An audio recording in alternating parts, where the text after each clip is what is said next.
Let's look at this battery operated wall sconce.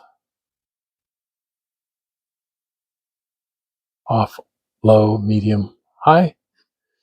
Now I've got it sitting right here it doesn't necessarily have to be mounted on a wall. I mean, you could mount it on a wall with this little thing here. You can put this on the wall by screwing it onto the wall, or you can use the thing that came with it for adhesive. I'm not really fond of putting adhesives on my walls though, so actually the way I did this was I actually hooked it onto, I had a reptile light holder that was on a stand, and I hooked it on the reptile light holder and then just hooked this up there on the hook and then hooked the light onto there, and there we go. And I have it hanging over my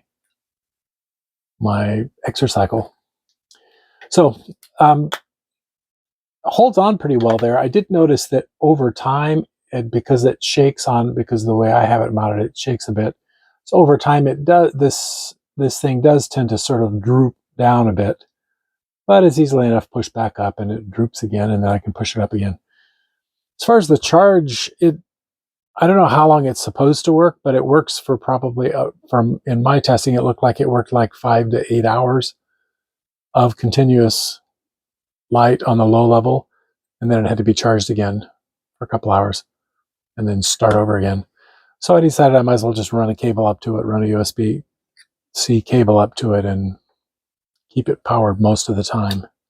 It also works as, I mean, if you can take it off the wall or take it down and use it as a flashlight too. So if you need some extra light somewhere, I actually used it on the floor. I dropped something on the floor and couldn't find it, so I just yanked it off there and used it that way.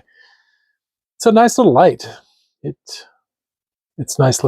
feels nice. It's got kind of a plastic, kind of a rubberized feel to it. I had when I first got it, I picked it up and I didn't know what was turning it on. I was looking for the button up on top here, but it's actually on the back. So there you go. Cheers.